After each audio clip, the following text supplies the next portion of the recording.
This is untold story of a 2611 hero, Major Sandeep Unnikrishnan, Major Sandeep. 26 नवंबर 2008 मुंबई एक ऐसे खौफनाक हमले से जूझ रही थी जिसकी कल्पना भी किसी ने नहीं की थी। 10 पाकिस्तानी आतंकियों ने Taj hotels, Leopold cafe, CSMT station, Nariman house और ओबरॉय ट्राइडेंट जैसी मुंबई की आइकॉनिक जगहों में खूनी हमला कर दिया था। इन सब के बीच सबसे खतरनाक स्थिति मुंबई के ताज होटल्स में बनी हुई थी। सैकड़ों लोग अंदर फंसे हुए थे। होटल की गलियां धुएं से भर चुकी थी, चीखें सुनाई दे रही थी और 4 हेविली आर्म्ड आतंकी हर मंजिल पर मौत बांट रहे थे। इसी नर्क जैसे माहौल में अगले दिन this was it's funny how little of the world I actually was aware of, because it's like I watched the film about this and just seeing how recent some of these things are, how absolutely recent. Because for me, I think of like a terror attack is like 9/11, September 11th, which was like 2003, I think, 2003. And that's what I think as recent. And then I end up seeing like what's been going on in India for, I guess, since the partition. I think that's when you can say it primarily started. Since the partition, it's just consistently been dealing with the same exact kind of atrocities. I think like 9/11 in the US was supposed to be like the most civilian, the most catastrophic, the most kind of horrifying due to what actually happened, the amount of lives lost, the amount of destruction, just all of it. But the fact that it has been going on nonstop, and I had no clue, because for me, everything happens far away. And because 9/11 happened like on the soil, like it was the first attack on US since Pearl Harbor. And then it led to a massive 20-year-long scrimmage in the Middle East where we really didn't belong in the first place. But whatever. It's insane. I also don't know much about the world. Yeah. It's just one of those things. It's like you get so accustomed to where you're at. You know things go on and happen, but you think things are being settled. It's just like, it's not here. And then you start seeing, and it's just like, I thought we moved past this barbarism. I thought we moved past this barbarism. Like every time I see something and it's like my mind is just like, I thought we moved past this. I know in society we're starting to regress. Like we're moving backwards to more barbarism. I don't know why that is. It just seems to be inherent in us humans to go back to being savages instead of going further and further and further in society. For some reason, we seem to always have a breaking point where we go back to factory resets and then we start from the beginning again. There's going to be something that triggers a massive destruction that we're going to have to start from scratch. I have a strong feeling that's just what's going to end up happening, because you see it throughout. You see people mess up. It's crazy. 27 नवंबर को national security guard NSG की team को बुलाया गया, जिनका mission hostages को बचाना और आतंकियों को खत्म करना था। इसी टीम में एक 31 साल का एक ऐसा कमांडो था जो अपने 10 साथी कमांडोज को लीड करते हुए खामोश कदमों के साथ सीढ़ियों के सहारे लगातार आतंकियों के करीब बढ़ रहा था। लेकिन जब तक ये कमांडोज आतंकियों के बिल्कुल करीब पहुंचते, वो इन पर गोलियों की बौछार कर देते हैं और एक कमांडो सुनील कुमार जोधा को 7 गोलियां लग जाती है। ऐसे में वो 31 साल का नौजवान कमांडो अपनी जान की परवाह किए बिना दौड़कर अपने साथी की जान बचाता है और दूसरे साथी कमांडोज को उसे फर्स्ट एड देने की बात कहकर अकेले ही आतंकियों से भिड़ने के लिए ऊपर की ओर बढ़ जाता है। जब उसके साथी उसे बैकअप देने की कोशिश करते हैं तो वो ये कहकर उन्हें ऊपर आने से मना कर देता है, ऊपर मत आना, मैं इन सबको अकेले ही संभाल लूंगा। ये जाबाज कमांडो कोई और नहीं बल्कि मेजर संदीप उन्नीकृष्णन थे, जिन्होंने अकेले ही I freaking like the movie. I freaking like the movie. You saw what he was willing to sacrifice. You saw what he was willing to do. It's again, it's like you think this stuff is done. You think this stuff is done, and then something else happens, and then it's just like, what? Why do we still have this savagery in the world? Marshall. Oh yeah, I've already checked that out. Yeah, but it's just like it's I don't know. I don't know. The thing is, like, I feel like this world has gotten so small that people have gotten to the point. Either it's gotten so small that we now see the incidences that are going on around the world, and they're just as prevalent as they have always been, or it's the world is getting so small that people can see what's going on around the world, and those who have a monopoly on like brainwashing and things like that are scared and lashing out because they're losing that control, that they're trying to speedball their actions. They're trying to snowball it as quickly as possible. I mean, I'm not entirely sure which it is. It could be either. It could really be either. Because there have been a ton of stuff that happened throughout history that I was unaware of. But as you learn more and more, but it's like, it seems like society, it's as a whole, is just getting worse. You see what's going on in the US. You see what's going on around the world as these people end up coming into communities and completely destroying communities, turning into a third world type of zone. It's insane. It's insane. I have a feeling that they're more of afraid that they're going to lose their control over people as the world becomes smaller and smaller and smaller. I mean, that's honestly how I feel. That's why everyone's starting to regress into more of a barbaric mindset, default settings. It's now easy to know about the problem in other countries. Yeah, it is. It is. It's much easier to see what's going on. It's much easier to break out of some kind of because you can easily be told that America is idiotic. You can easily be told America is idiotic. Then guess what? You open up social media and you are reassured America is idiotic. Now you know for yourself. You didn't need someone to tell you that. Now you have the knowledge firsthand. It's just, of course I went America is idiotic because America is idiotic. We're retards out here. But it's just like, it's one of those things that's just like, you could easily, of course, the problem is like there is a group of people that try to keep a foothold on that kind of stuff. And don't accept any other thought besides what they've been encouraged, besides what they've been told. 4 आतंकियों को खदेड़ते हुए hotel के northern and वाले ball room तक corner कर दिया। उनके हर कदम में ऐसा कॉन्फिडेंस था कि आतंकियों की रूह कांप गई। जैसे ही संदीप की टैक्टिकल बूट्स की आहट आती, आतंकी पैनिक में पीछे हटकर पोजीशंस बदलने लगते, लेकिन वो सामने आने की हिम्मत नहीं जुटा पाते। मेजर संदीप कमरे दर कमरे झांकते हुए यूं बढ़ रहे थे जैसे एक शेर अपने शिकार को घेरता है। आतंकियों के पास हथियार जरूर थे, लेकिन मेजर संदीप के सामने आने की हिम्मत नहीं थी। वो सब संदीप से बचकर भाग रहे थे और संदीप रिलेंटलेस होकर उनका पीछा कर रहे थे। तो आइए जानते हैं भारत के वीर major Sandeep Unnikrishnan. He wants to be in frame.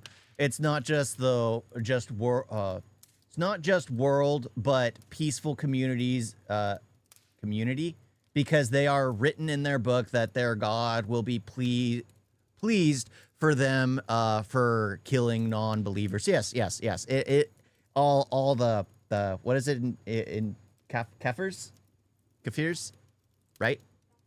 Kafirs. Yeah, and or infidel or whatever. Yeah, it all of those just like it's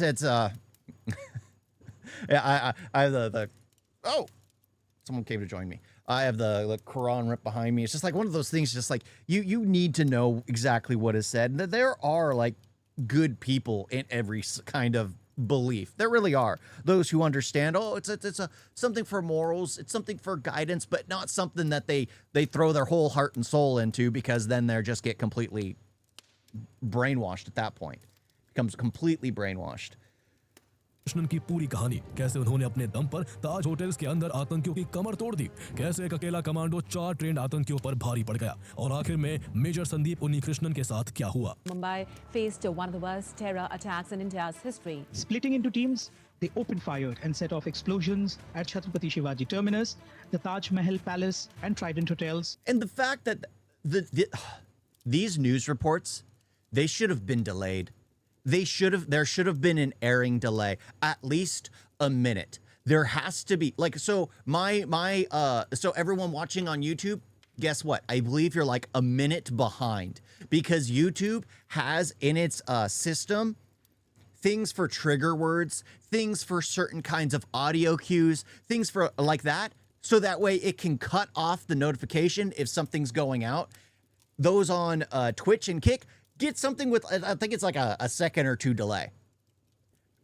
And it's like almost immediate. So you get it directly because YouTube wants to remain in control. The problem is like news needs to run that way. It really does. With something that's active and live like this. Because we now know like they were listening, watching the news, and literally instructing the people in the buildings where the police were coming from, where they were headed to, what they were supposed to do next. It is insane. It is insane why there wasn't a delay. Why? Hopefully it's going to start doing that now after this, because everyone knows that was a huge mess up. How many more lives were lost because the news was displaying everything to the terror groups, and they were basically relaying the information on their satellite phones back to the people in the building. Nariman House and other public spaces. Heavily armed Indian troops clad in black have been raiding hotels in Mumbai, trying to free hostages and confront the terrorists who plunged the city into chaos. हमारा एक major Sandeep Unnikrishnan उन्होंने अपनी जान की परवाह ना करते हुए पूरी तरह से वहां पे लड़ाई की है और वहां पे उन्होंने फायरिंग की है। ड्यूटी करते करते उन्होंने अपनी जान निछावर कर दी है। I feel that I have done something great. I have donated my son to the country.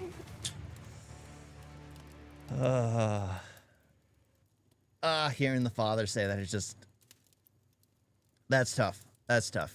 That is the again, I like I said when I watched the movie, it was a story about a true soldier, and they're rare. They're rare.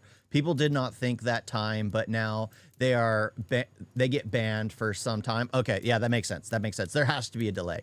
There has to. This kind of stuff just, you can't give, knowledge is power. Knowledge is power. We have known that since ancient times, that knowing is more powerful than not.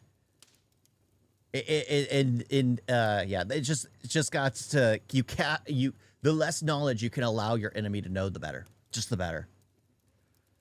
Major Sandeep Unnikrishnan का जन्म 15 मार्च 1977 को केरला के कोझिकोडे में एक मलयाली परिवार में हुआ था। उनके जन्म के बाद उनका परिवार चेरुवन्नूर छोड़कर कर्नाटका के बैंगलोर आ गया। संदीप अपने माता पिता की इकलौती संतान थे। उनके पिता के उन्नीकृष्णन इसरो में ऑफिसर थे, जबकि उनकी मां धनलक्ष्मी उन्नीकृष्णन होम मेकर थी।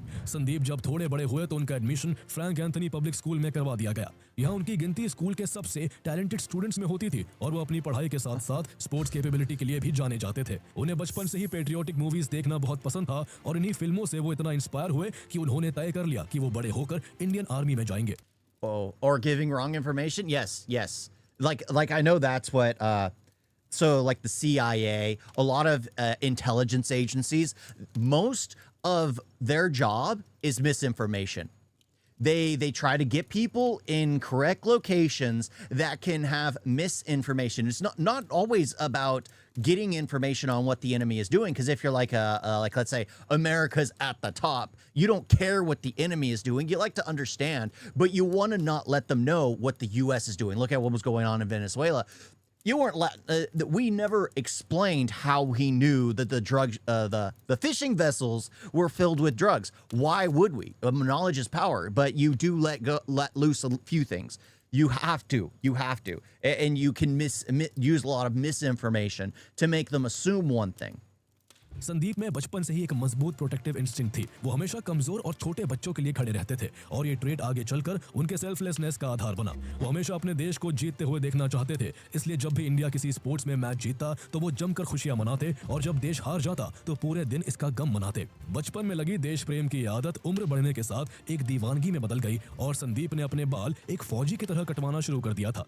यही कारण रहा कि 12th तक की पढ़ाई पूरी करने के बाद संदीप ने अपने पेरेंट्स से एनडीए की प्रिपरेशन करने की बात कही, लेकिन उनके पिता ने तुरंत मना कर दिया, क्योंकि संदीप अपने माँ बाप की इकलौती संतान थे और एक फौजी की जिंदगी हमेशा खतरे की रेखा पर चलती है। उनके पिता नहीं चाहते थे कि उनका बेटा ऐसी राह चुने जहां हर सुबह अनहोनी के डर से शुरू हो। लेकिन संदीप की चाहत सिर्फ एक करियर नहीं थी, बल्कि ये उनका पर्पस था। इसलिए पिता के विरोध के बावजूद संदीप ने अपना फैसला नहीं बदला और अपने पिता के खिलाफ जाकर जी जान से एनडीए की तैयारी में जुट गए। साल 1995 में संदीप उन्नीकृष्णन की मेहनत रंग लाई और उन्होंने एंट्रेंस एग्जाम और बेहद कठिन माने जाने वाला एसएसबी इंटरव्यू क्लियर करते हुए एनडीए की परीक्षा पास कर ली। इसके बाद वो आगे की पढ़ाई और ट्रेनिंग के लिए पुणे की एनडीए एकेडमी चले गए, जहां वो 94th कोर्स के ऑस्कर स्क्वाड्रन का हिस्सा थे। एनडीए की ट्रेनिंग के दौरान भी संदीप अपनी बहादुरी और दूसरों की हेल्प करने के नेचर से सबको चकित कर देते थे। एक बार सभी कैडेट्स को पुणे के सिन्हागढ़ फोर्ट में ट्रैकिंग के लिए ले जाया गया। उस दिन बारिश हो रही थी और ऊपर चढ़ने में सभी कैडेट्स और वहां मौजूद टूरिस्ट को काफी दिक्कत हो रही थी।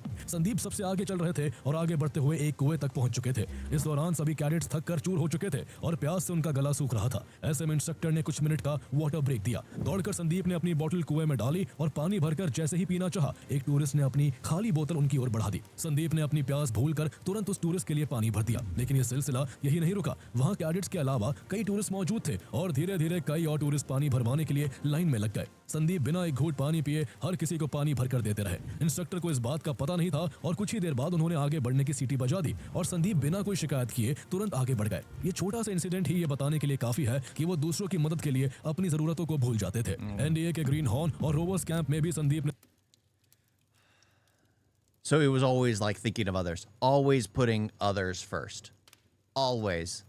Like that's the thing. It's like watching the film, you could understand how he was like a true soldier, but it wasn't just that. It was about the betterment of society. Yes, he was happy when his nation won a game. Yes, he was happy about those little things, but it was always about everyone being able to get along, to just getting water for everyone who was there, not just his brothers in arms, but every single tourist that was there. At least that's what I was understanding from what was being written. I don't know if the titles are exactly accurate, but it's like he truly cared. He truly cared. And that's the thing. It's like I don't like, again, with sports, I don't know how I feel about them. It's like I kind of want to get away from like the gladiatorial age, and it's kind of a holdover from that. But a lot of people need that thrill of watching their team win a game, win a tournament, win, you know, something you're rooting for that you feel you have a close connection with. You enjoy, you watch, you see victorious.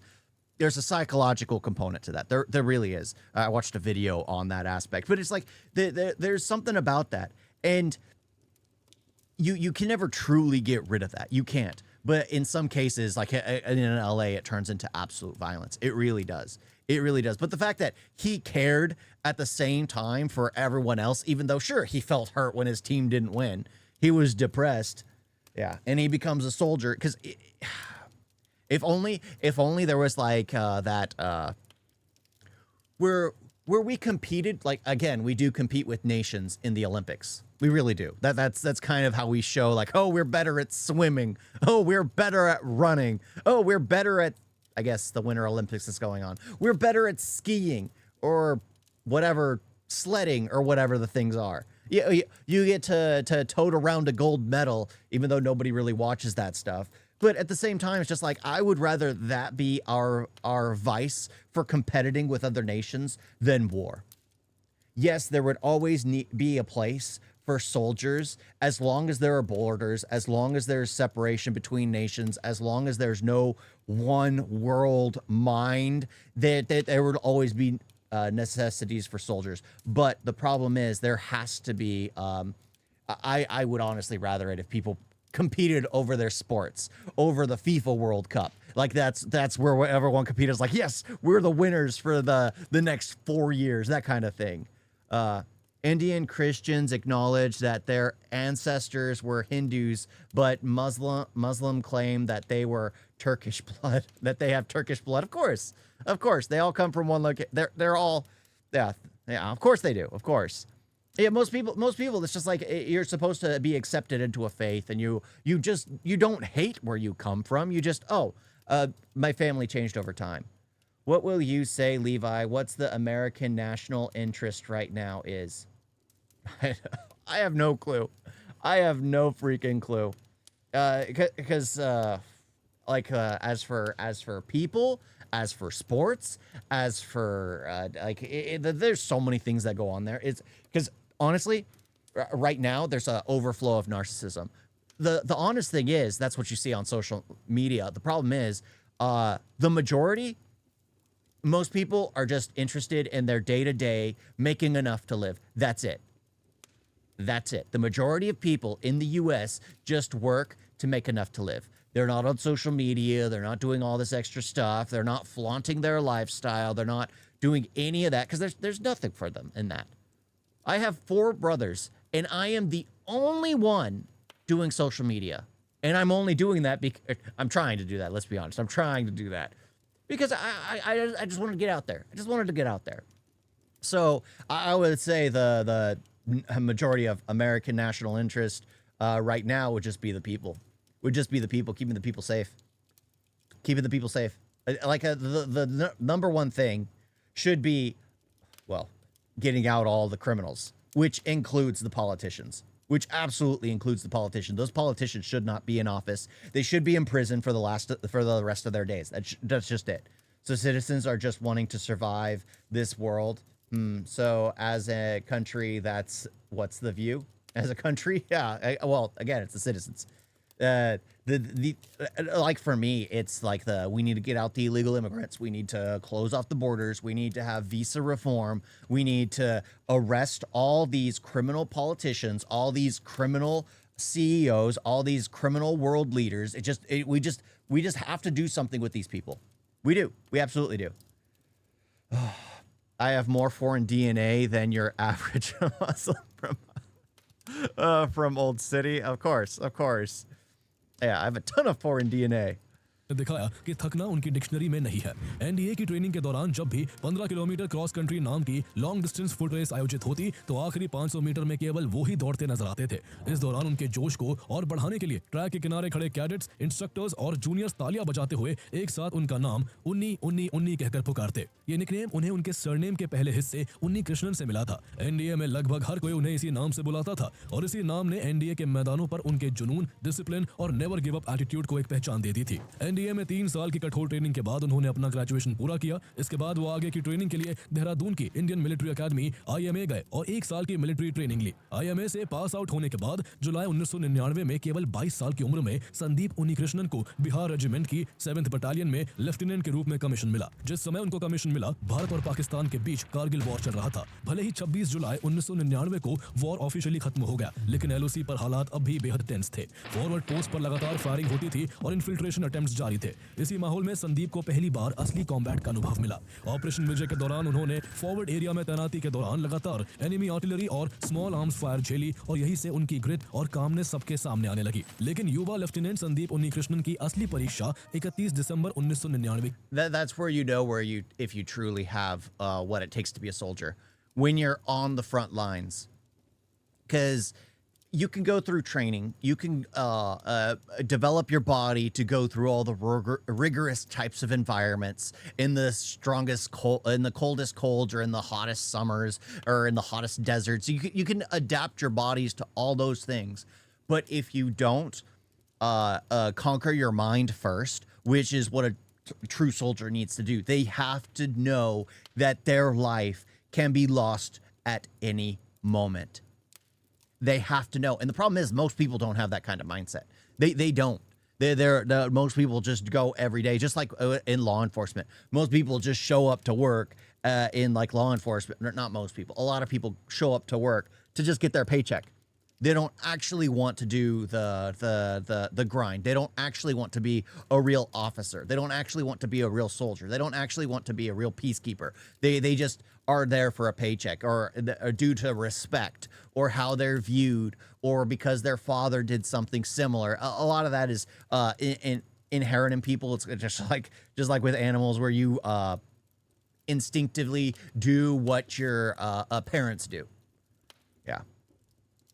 Okay, let's assume all the things you want happened and U.S. will put in jail or asylum to all the crazy people and then help the citizens to survive easily after the survivor is taken care of and all the other illegal issues are taken care of and all the homeless issues are taken care of. Then what? Scientific development or what?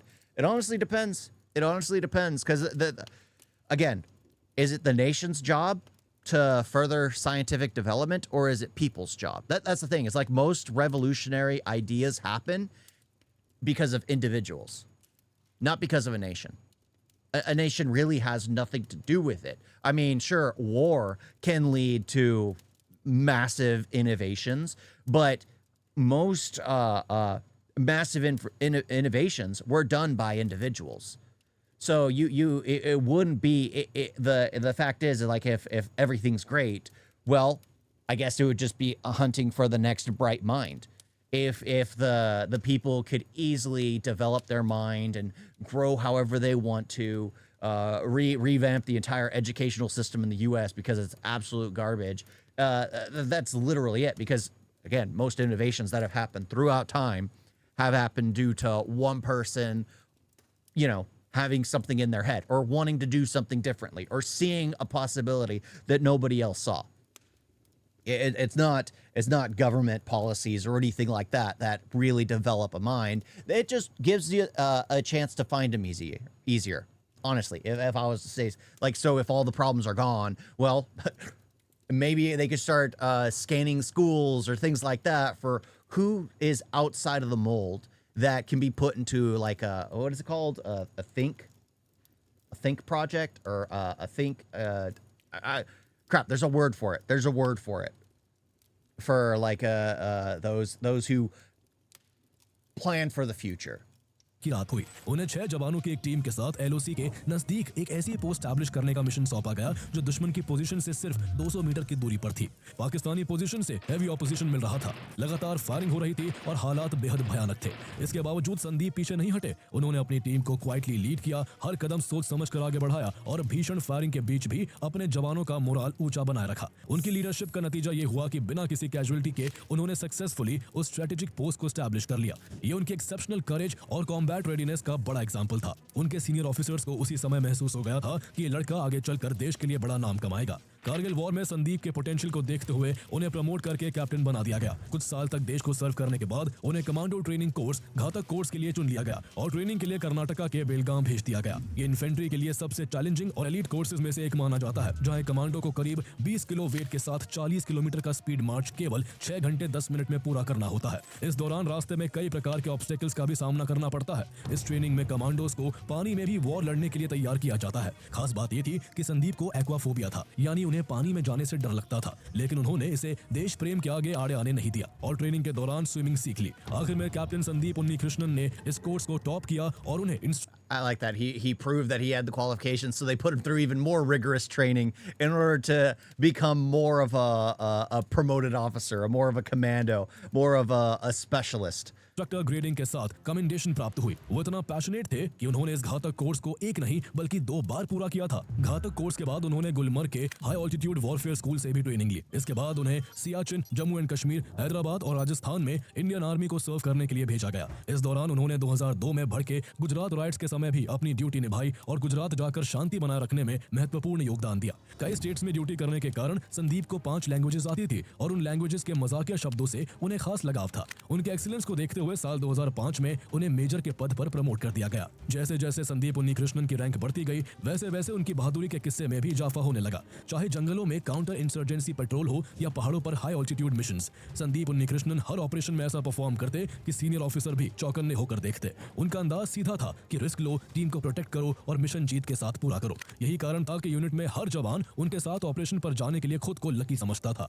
जनवरी 2007 में उनकी यही reputation उन्हें एक नए मुकाम तक ले गई। जनवरी 2007 में मेजर संदीप उन्नीकृष्णन को देश की elite counter terrorism force NSG में डेप्यूटेशन पर चुना गया। एनएसजी वो फोर्स है जहां देश के सबसे टफ, सबसे शार्प और मेंटली स्ट्रॉन्गेस्ट ऑफिसर ही पहुंच पाते हैं। एनएसजी की हार्डकोर कमांडो ट्रेनिंग किसी भी सोल्जर की लिमिट्स तोड़ देती है, लेकिन संदीप हर टेस्ट में सबसे आगे रहे। ट्रेनिंग पूरा होने के बाद उन्हें एनएसजी के 51 स्पेशल एक्शन ग्रुप का ट्रेनिंग ऑफिसर बना दिया गया, जहां उनका काम देश की रक्षा। What is it they say the reward for crap, there's a catchy way of saying it. The reward for hard work, the reward for work well done is more work or something like that. And that's like each time he passed his first military, he proved himself excellent.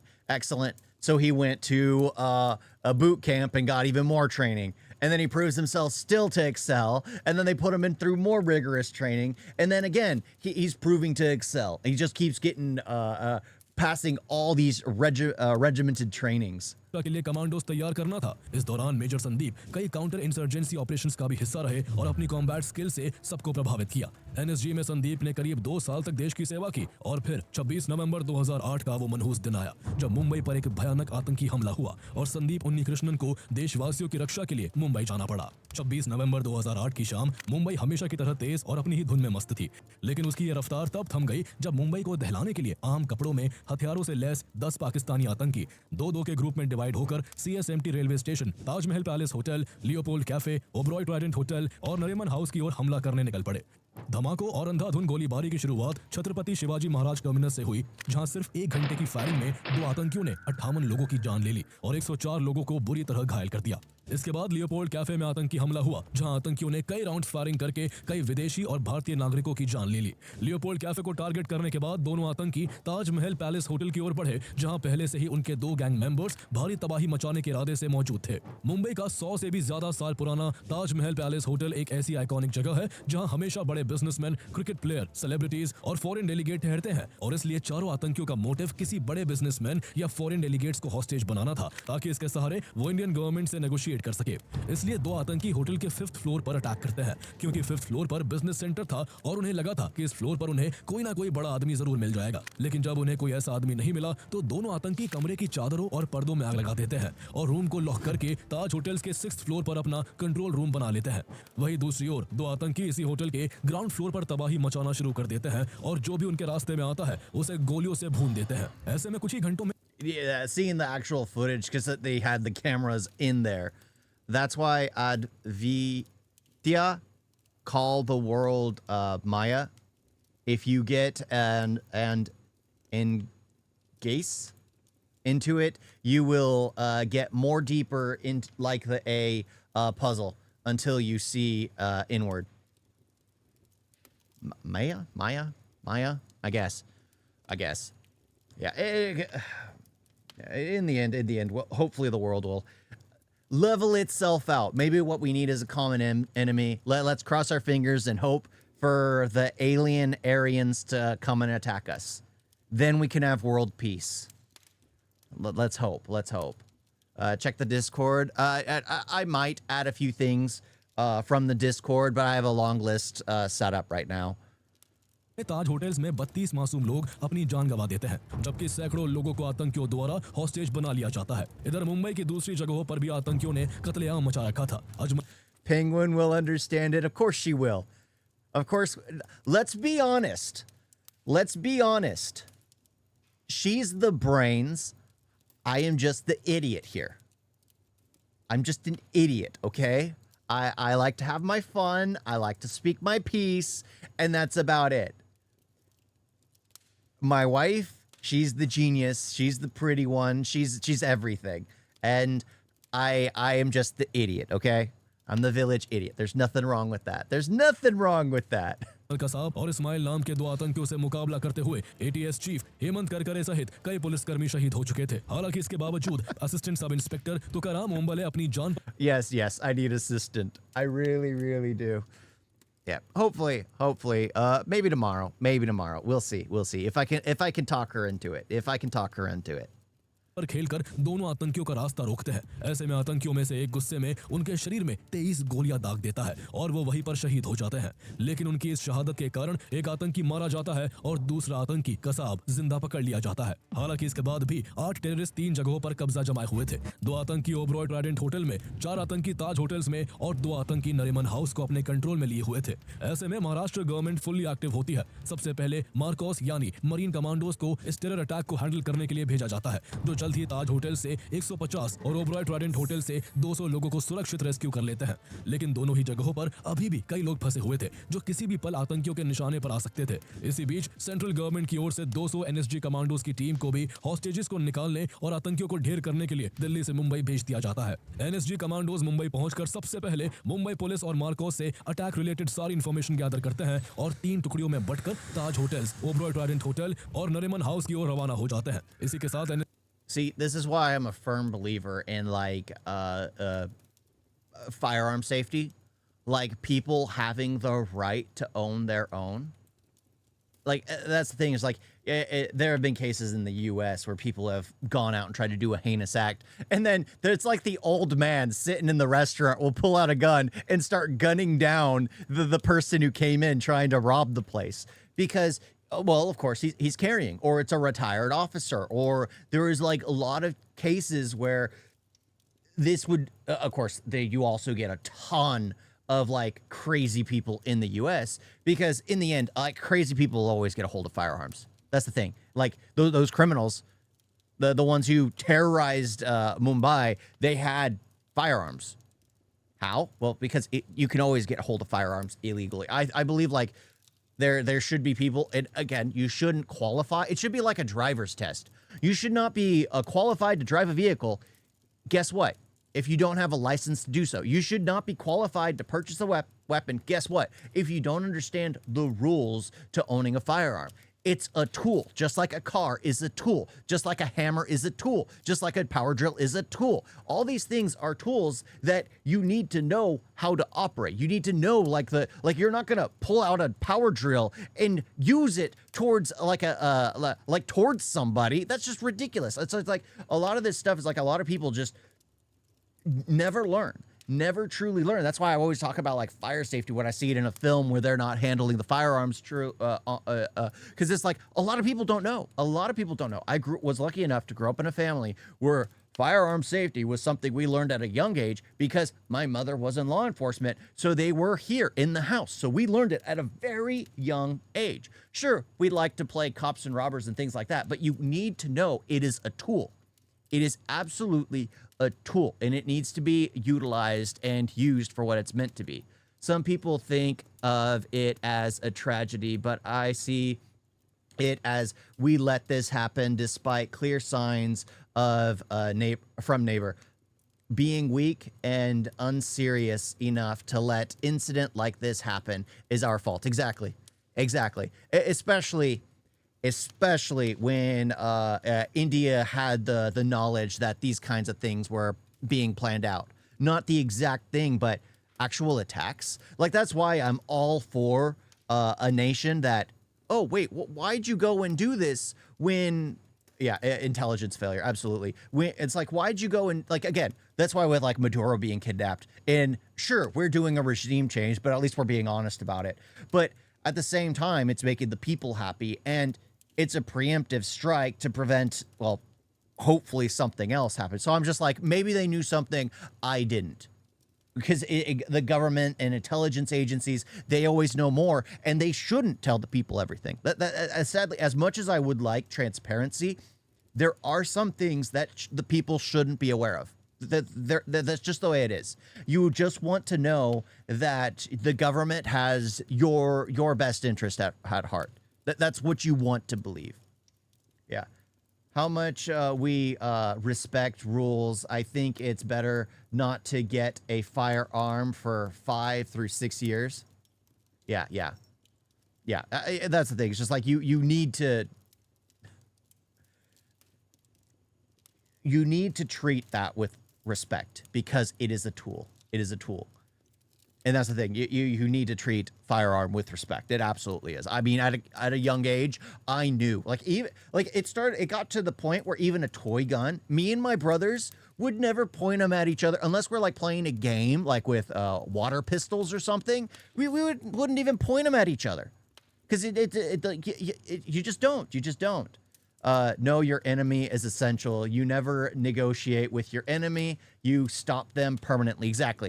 Exactly. You take out their infrastructure. You stop them from being able to plan out their responses. You target their leader, not the nation's leaders, but normally the terror group's leaders. Yeah, that's the thing, which we should have done in 2008 as well. Yeah. India should have been doing it for years. But like the sad thing is, the traitors to most nations are, guess what? The politicians. That's the same in India as it is in the U.S., as it is in Mexico, as it is in like Russia. Most of the traitors to a nation come from the political landscape or inside the nation. What do you think AI or LLM or all artificial intelligence is just a tool, or a AGI, artificial general intelligence, and advanced being coming to existence, which will be a friendly entity, or will rule us, or it will remove us. Honestly, I don't think mankind is possible to ever create true AI. We're incapable of such a thing. We can't even fathom how we work. We run into our own mental blockers. And the thing is, you have to think about it from like the perspective of like take the most detached, unemotional, absolutely logical person who is interested in just living their life. What would they do? What would their end goal be? What exactly would making the people around them happy sustain his life to make him continue be what's better, or destroying the world and all the people around him make his life better? I think in the end, it'll just be an AI which just continues to move forward with his life because it just wants to continue living. Politicians, NGOs, far left, etc. The list goes on. Exactly. It's insane. It's insane. There's just too many people who betray a nation. Absolutely. People can have firearms, but only people with money in it's expensive. Yeah, that's true. It's a lot like it's trend here where people gift actual guns and stuff on birthdays, retirement gift to like old folks. I don't know. Again, why would you give a gun as a gift? If that person has knows what a gun is used for, sure. But that's one thing I don't like about the U.S. A ton of people that don't understand a gun buy it just because it's cool. No. It's self-defense. It's absolutely self-defense. That's why you're more likely to run into thieves breaking and entering inside the big cities, because, well, you always hear noise there, than you will in the rural areas, because you do it in the rural area, you get shot. General Mushtaf was deposed in Pak in 2008, 2 months before attack. The military of Pak and ISI had to do something to justify relevance in the new democracy in case of a possible Indian retaliation. That was interesting. India was not hit hard by 2008 financial crisis, and had India got bogged down in a war with Pak, India would have been hurt. Yeah. Non-lethal firearm can also be a good option, like rubber bullets, taser guns, and pepper spray is good to defend and run. Yeah, those are. But the thing is, it's like there are a lot of cases where it's like even guns don't really work. Like, again, my mother had a situation where there was someone who was so doped up, there was like 20 bullets in the person. I don't think my mother fired the gun, but there were plenty of officers around. There was like 20 bullets in the guy, and he was still moving. You keep proper locks and cabinets, and keep firearms in there if there are children. Exactly. You always keep it. And again, I feel like if you do have children around, you teach them. You have to teach them. They have to know at a young age. Sure, they're going to be introduced to it on TV, but the thing is, kids are curious. They'll get into things. They'll find it. You teach them at a young age what it is. That's just what you have to do. NSG का operation black tornado शुरू हो जाता है। NSG की जो team ताज hotels की situation को handle कर रही होती है, उसका नेतृत्व कर्नल सुनील शेरॉन कर रहे होते हैं, जिनकी कमांड में मेजर संजय कंडवाल और मेजर संदीप उन्नीकृष्णन जैसे जाबाज ऑफिसर भी होते हैं। इस मिशन पर जाना मेजर संदीप उन्नीकृष्णन के लिए मैंडेटरी नहीं था। अगर वो चाहते तो आराम से गुरुग्राम के अपने बेस में रह सकते थे, लेकिन उनका दिल देश के प्रति इस कदर धड़कता था कि उन्होंने इस क्रिटिकल मिशन के लिए तुरंत वॉलंटियर किया। ऐसा उन्होंने तब किया था जब वो कुछ ही दिन बाद 17 दिसंबर 2008 को अपने माता पिता के साथ वक्त बिताने और एक दोस्त की शादी में शरीक होने के लिए 13 दिन के लिए अपने होम टाउन जाने वाले। You think introducing guns in the first place would be best, but the thing is, the genie's out of the bottle. now everyone should have access to it or nobody should. Like, that's the thing. You either melt down every single firearm in existence or everyone should be able to have access to them. Because the thing is, no matter what, as long as they're out there, criminals will always get them. They will always get them. Blaming Pakistan for everything is idiotic now. Yeah, I don't trust government, any country at this point. Exactly. Every nation's in for themselves. That is the truth. There's nothing wrong with that. There's nothing wrong with that. People should be prideful of their nation as long as their nation doesn't sell them out.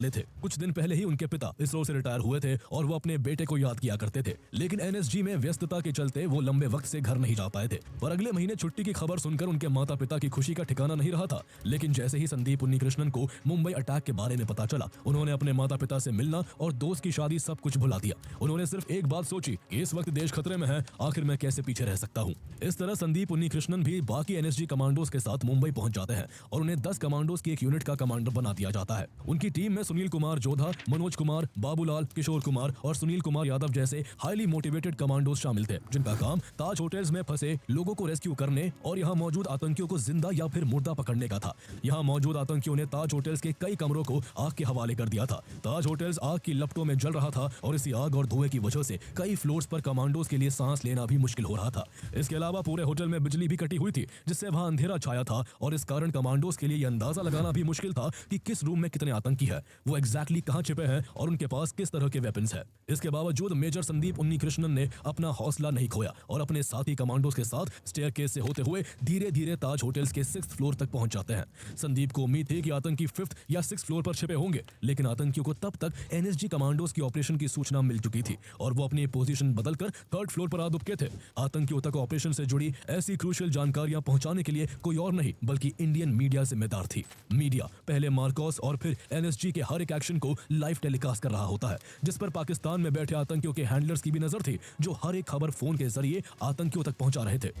Sheesh. Just watching it and reporting it. Like I said, it's just like that stuff needs to be on a delay. It needs to absolutely be on a delay. Physical power gives power to voice in the world. If any country has energy but doesn't have the power to protect it, they will be rolled over. Yeah, absolutely. I mean, look at India. India's a prime example of absolutely well, technically it was betrayed by its own.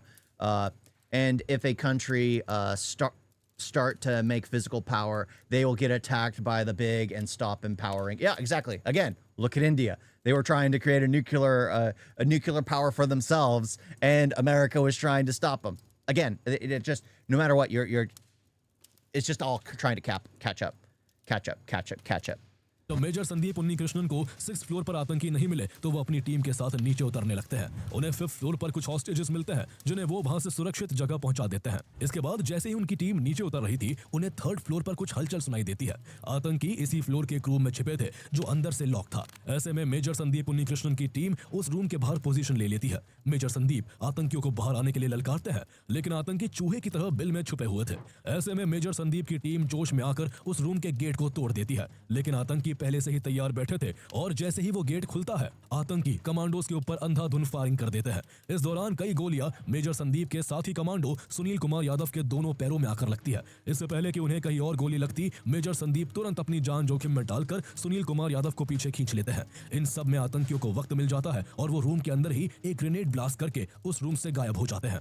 Grenade blast की वजह से कुछ देर के लिए major Sandeep की team को पीछे ही रहना पड़ता है। इस तरह एक बार फिर मेजर संदीप और उनकी टीम को आतंकियों की कोई स्पष्ट जानकारी नहीं थी। उनका एक साथी भी बुरी तरह घायल हो चुका था। ऐसे में मेजर संदीप उन्नीकृष्णन सबसे पहले घायल हो चुके सुनील कुमार यादव को बिल्डिंग से बाहर भिजवा देते हैं ताकि उनको मेडिकल ट्रीटमेंट मिल सके। इसके बाद वो और उनकी टीम ताज होटल्स में फंसे बाकी हॉस्टेजेस को बचाने में लग जाते हैं। वो लगातार 15 घंटे तक हॉस्टेज रेस्क्यू में लगे रहते हैं और इस दौरान बिना एक पल आराम किए उन्होंने 14 हॉस्टेजेस की जान बचाई और उन्हें सेफली होटल से बाहर निकाला। अब 27 नवंबर की आधी रात हो चुकी थी और मेजर संदीप और उनकी टीम को अभी तक आतंकियों का कोई भी क्लू नहीं मिला था कि वो कहां छिपे हुए हैं। हॉस्टेजेस को रेस्क्यू करने के बाद मेजर संदीप और उनकी टीम होटल की सेंट्रल स्टेयरकेस से आगे बढ़ते हुए आतंकियों को तलाशने का फैसला करते हैं। लेकिन जैसे ही कमांडो सीढ़ियां चढ़ते हैं, आतंकी फर्स्ट फ्लोर से AK-47 राइफल से उन पर ताबड़तोड़ फायरिंग कर देते हैं। इस गोलीबारी में कमांडो सुनील कुमार जोधा को 7 गोलियां लगती है और वो बुरी तरह लहूलुहान होकर वही सीढ़ियों पर गिर पड़ते हैं। मेजर संदीप उन्नीकृष्णन ये देखते ही आतंकियों की तरफ अंधाधुंध फायर कर देते हैं, जिससे आतंकी थोड़ा पीछे हट जाते हैं। इसके बाद मेजर संदीप उन्नीकृष्णन सुनील कुमार जोधा को इवैक्यूएट करवाने के लिए आगे बढ़ते हैं, लेकिन इस दौरान भी आतंकी छिप कर उन पर फायर कर रहे थे, जिससे एक गोली मेजर संदीप के राइट आर्म में आ लगती है। इसके बावजूद उन्होंने आह तक नहीं भरी। उन्हें समझ आ चुका था कि अगर आतंकियों को काउंटर नहीं किया गया तो वो इसी तरह फायर करते रहेंगे और सुनील कुमार जोधा को इवैक्यूएट नहीं किया जा सकेगा। इसलिए उन्होंने अपने साथी बाबूलाल से कहा कि सुनील कुमार जोधा को फर्स्ट एड के लिए ले जाओ, और इतना कहकर वो अकेले ही आतंकियों से भिड़ने के लिए ऊपर पाम लॉन्च तक पहुंच जाते हैं। जब उनके कुछ साथी उन्हें बैकअप देने के लिए आगे बढ़ते हैं तो वो सिर्फ इतना कहते हैं, ऊपर मत आना, मैं उन्हें अकेले संभाल लूंगा। उनके राइट आर्म में गोली लगने के बावजूद वो बिना घबराए आतंकियों की तरफ ऊपर के फ्लोर्स पर बढ़ते रहे। उन्होंने अपने कारतूस पेटी को टटोला, उसमें सिर्फ एक ग्रेनेड बचा था। उन्होंने तुरंत ग्रेनेड का पिन उखाड़ा और आतंकियों की ओर फेंक दिया। विस्फोट इतना जोरदार था कि वहां की खिड़कियां चकनाचूर हो गई और पूरा एरिया धुएं से भर गया। इस केओस का फायदा उठाकर मेजर संदीप उन्नीकृष्णन तेजी से आतंकियों की ओर मूव कर जाते हैं। इस दौरान वो घायल शेर की भांति अपनी MP5 से आतंकियों पर लगातार गोलियां भी बरसा रहे थे। उनका प्रहार इतना घातक था कि आतंकी पीछे हटते हुए ताज होटल्स के नदर्न एंड वाले बॉलरूम तक भाग गए। संख्या में अधिक होने के बावजूद किसी भी आतंकी की बाहर निकलकर It's funny. He's stating everything that has been going on in the movies playing in my head. Like the part where he grabs the grenade and throws it back. All the little instances of like the smoke in the air, difficult to see. All that is just playing in my head. That film was just, it was a great film, but like tough to watch as well. Because it's like, it's just one of those things like, again, war, like you see those war films, but when it involves like soldiers versus soldiers, it's not a big deal. When it involves like civilians, it becomes more problematic. It becomes more problematic for me because you see this kind of thing and it's just, you know, this stuff happens, but when it's on a battlefield, it feels distant. It feels, you can easily detach yourself from it. But when you bring in like, well, a tourist location where a bunch of tourist people show up and you have like 7 people or like 4 people in the Taj, right? The Taj Motel, there were 4 people in it that were causing chaos, as there were 2 in another location, 2 in another location, I think 2 in another location.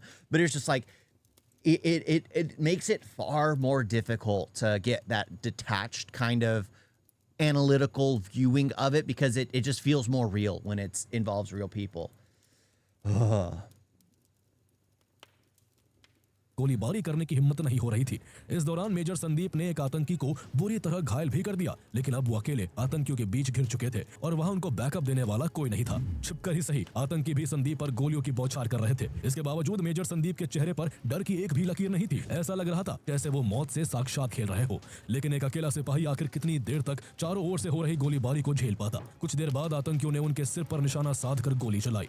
एक गोली उनके निचले जबड़े से घुसती हुई सिर को चीरते हुए निकल गई और इस तरह भारत के वीर मेजर संदीप उन्नीकृष्णन देश के लिए अपना सर्वोच्च बलिदान दे गए। मेजर संदीप ने अपने regiment 7 Bihar The people I despise the most are those who still prefer to befriend Pakistanis after all this.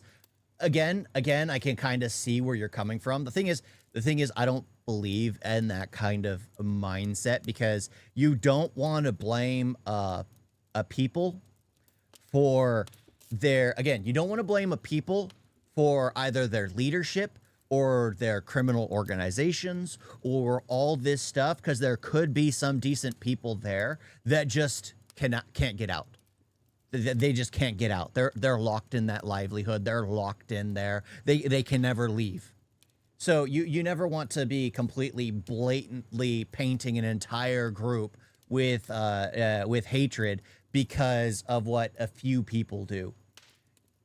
I can see where you're coming from, though, because again, it happens. It happens in the West. Like me, I view a lot of people on the left or far right, or far left and far right, it's completely retarded. But in the end, you just can't hate the left and the right when it comes to like politics, because, well, in the end, we're all citizens of the U.S. We have to get along, just like we are all humans on Earth, and we have to find some kind of anchor. Half baked intellectual detected. Come on. I can understand it. I can really understand it. Oh, half baked? Wait, what am I talking about? What? Half backed? Half backed? Whatever. I'm missing a lot of what's going on. That word is for the government, not people. Yeah. Like hating. Yeah.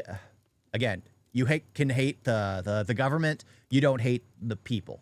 You can't hate the people, even though a few of them are probably absolutely insane. You can't exactly hate the people. You want to find common ground, and everyone in the end can find common ground. Because guess what? None of us are exactly the same. Which is what makes life so enjoyable for me, to see find so many different people, but also some like-minded people in the same front.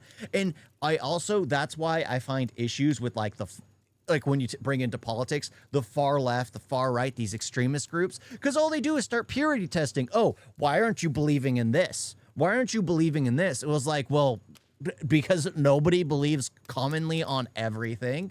But it's crazy. It's crazy. Battalion के मोटो कर्म ही धर्म को आखिरी सांस तक लड़ते हुए निभाया था। मेजर संदीप ने वीरगति को प्राप्त होने से पहले अपने Valiant actions Talking in chat, not me. Yeah, chat.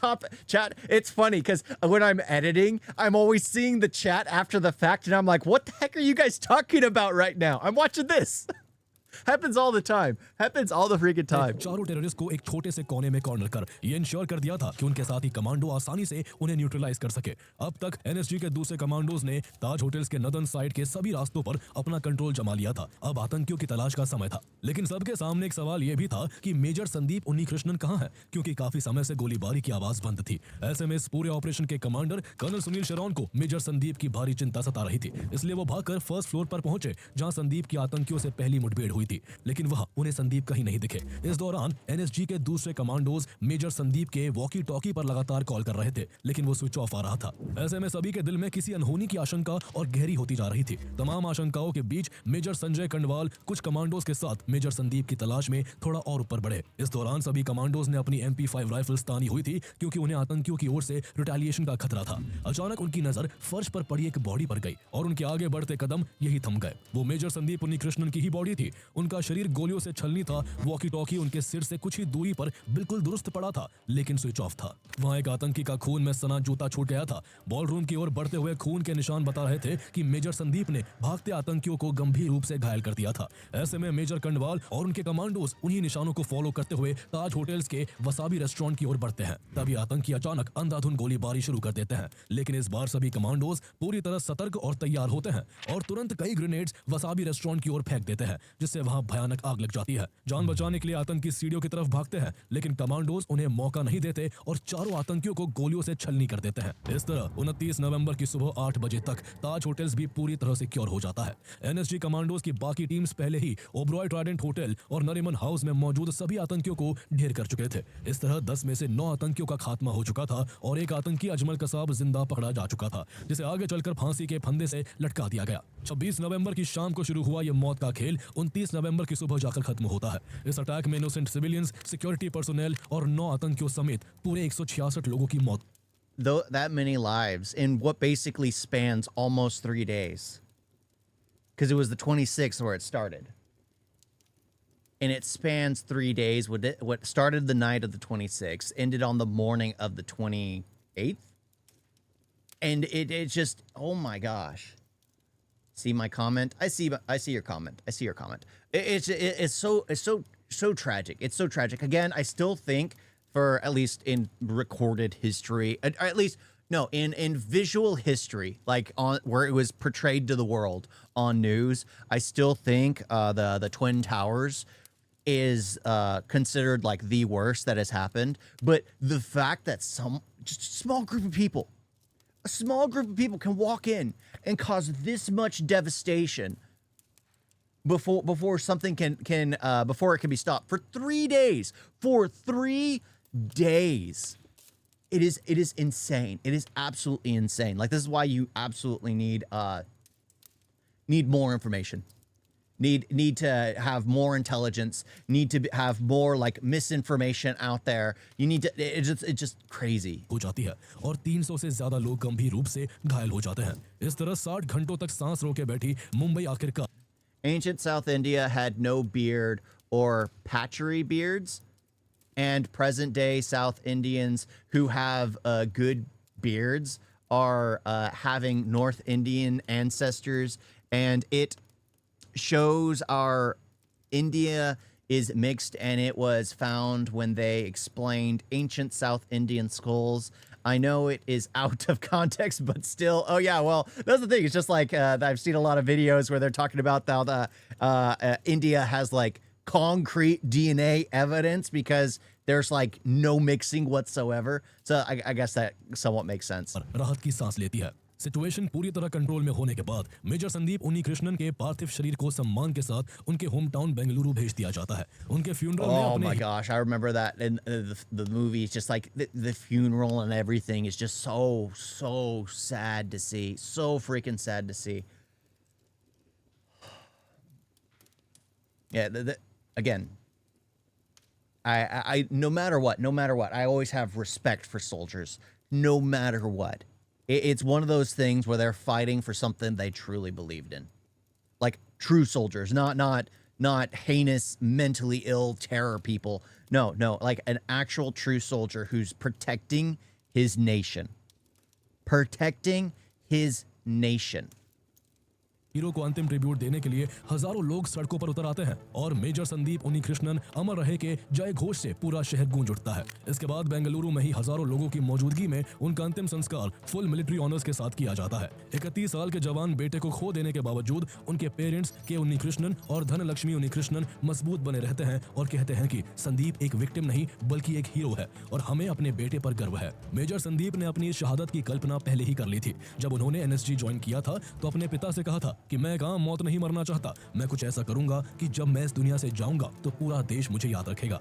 Major Sandeep Unnikrishnan के अद्वितीय साहस, नेतृत्व और सर्वोच्च बलिदान के लिए भारत सरकार ने 26 जनवरी 2009 को उन्हें मरणोपरांत इंडिया के peace time highest gallantry award Ashok चक्र से सम्मानित किया। उनकी याद में कर्नाटका गवर्नमेंट ने येलाहांका न्यू टाउन में मदर डेयरी डबल रोड का नाम उनके नाम पर रखा। इसके अलावा व्हाइट फील्ड बैंगलोर में स्थित एक आर्मी हाउसिंग कॉम्प्लेक्स का नाम संदीप विहार रखा गया। इतना ही नहीं, साल 2022 में एक्टर महेश बाबू ने मेजर संदीप उन्नीकृष्णन की जिंदगी पर आधारित मेजर नाम की एक फिल्म बनाई जिसमें एक्टर अधिविशेष ने मेजर संदीप उन्नीकृष्णन का किरदार निभाया था। अगर आप 26 नवंबर 2008 के इस पूरे आतंकी हमले को शुरू से अंत तक समझना चाहते हैं कि आतंकियों ने पाकिस्तान में बैठकर इसकी प्लानिंग कैसे की, वो मुंबई कैसे पहुंचे और कैसे पूरे 60 घंटे तक उन्होंने मुंबई को दहशत में डुबो दिया, तो ये जानने के लिए आप हमारी पिछली वीडियो देख सकते हैं जिसका लिंक आपको इस वीडियो के डिस्क्रिप्शन में मिल जाएगा।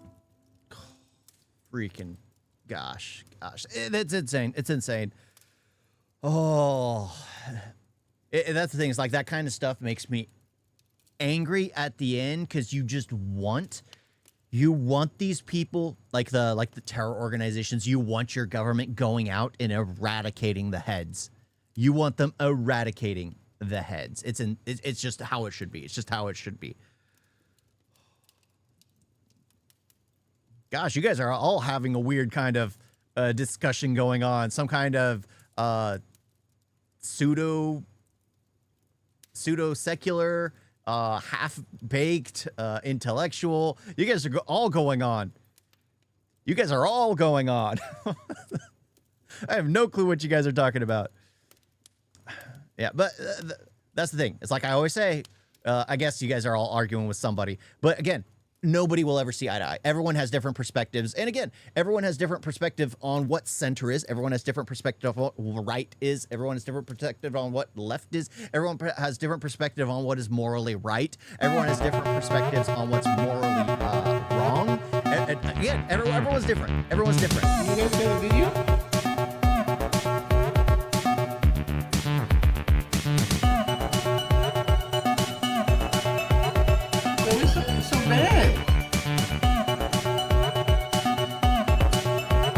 Don't forget to like and subscribe.